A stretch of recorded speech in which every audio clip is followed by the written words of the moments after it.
Well, I'm back to stacking, kinda. So I'm gonna be honest with you.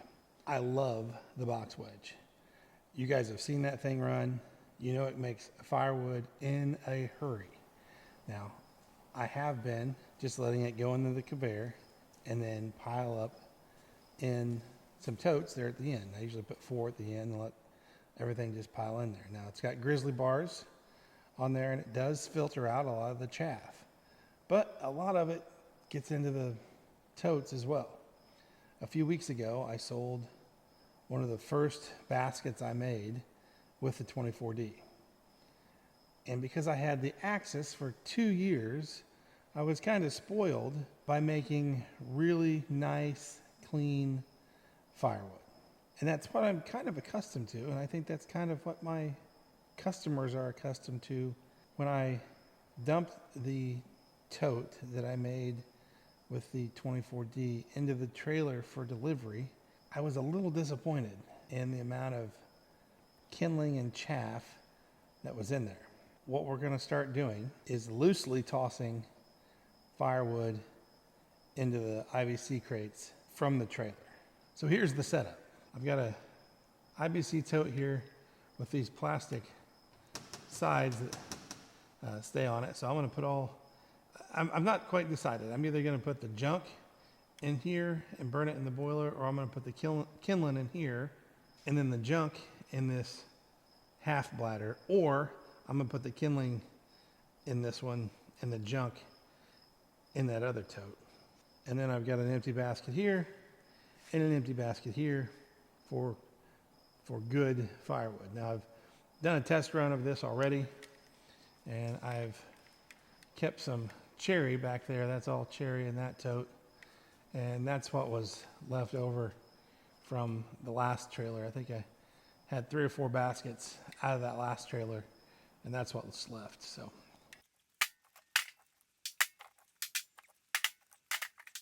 the box wedge will make things like this: kindling, a few pieces like this, which could either be kindling or I can burn it into my boiler. If your firewood's fairly dry, your bark falls off. So we have pieces of bark. Again, some thin pieces like this that could either be borderline firewood or maybe kindling. So I'll probably be about 50-50. Some of it will go in the firewood, the rest of it's going to go in the kindling basket. And a lot of it's just this. I don't want to sell that. I don't want that going to the customer.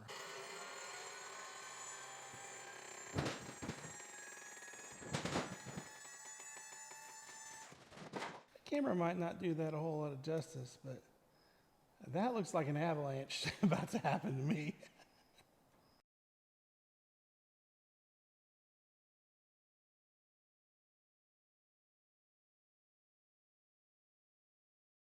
Now, a couple things are happening here. Number one, when we toss these pieces into the basket, we're either consciously or subconsciously, we're throwing pieces into the voids in the basket. When it fills up from the conveyor doesn't care. It drops it into the same spot every time, and then gravity just kind of happens to make the pieces fall wherever they might.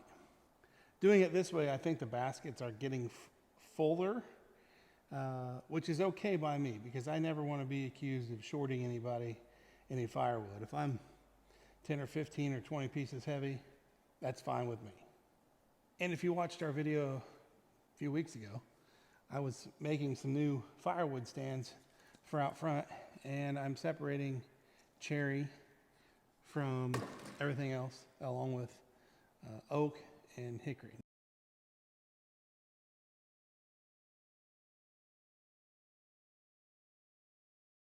And one thing that we learned from Twin City Firewood off of that trip was he uses these cutoff pieces and shoves down in the front of these open crates, and I kind of like that idea.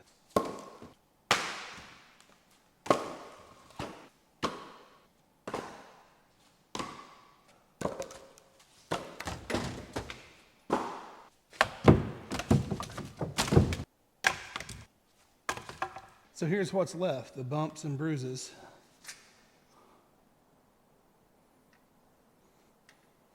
Just scrap from a multi-wedge system. Has nothing to do with the brand, it's the number of knives. You're gonna come up with scrap.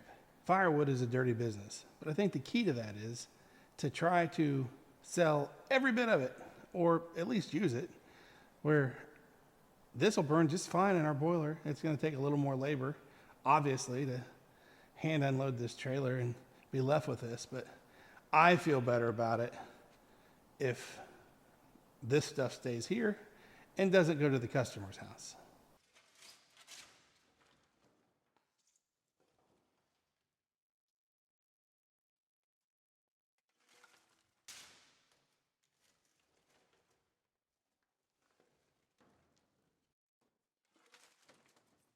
We ended up with 1, 2. We finished off the 4th bundle back there.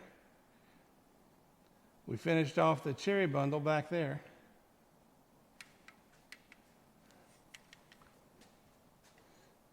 We started a new basket of cherry. We made a half container here of kindling, and then all the scrap went into this bin. Now hindsight's 2020.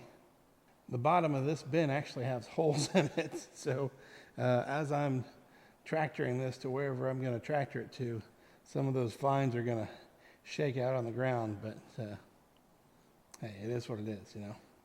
And you know, I always thought it'd be kind of cool to have one of those kindling crackers, or even one of those hydraulic machines that actually makes kindling for you, but I've got a kindling machine right out there and I didn't even know it. It makes kindling and I don't even have to try. This stuff is, I suppose, primo kindling. I've probably burnt, I don't know how many of these totes of kindling, and it burns fast and hot, and it's fun to burn because you keep throwing pieces in there. And it makes great fire starter as well, right? Tell me down in the comments what you are doing with your kindling. Are you selling it? Are you putting it in bags? Are you putting it in bundles? Are they 3/4 cubic feet? Are they 1 cubic foot? How much are they? I don't know. I'm still thinking, still trying to market this stuff. So help me out.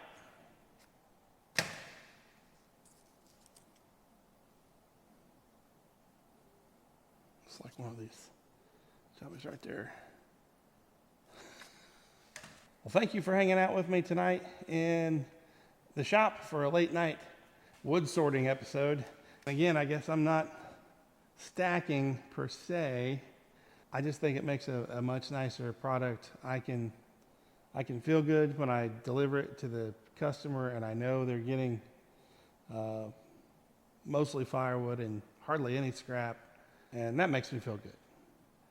And if you'd like to see the 24D make quality firewood and some kindling at the same time, click on this video up here. And if you want to see the Axis make premium firewood, barkless bundle grade stuff, click on this video right here and watch to your heart's content.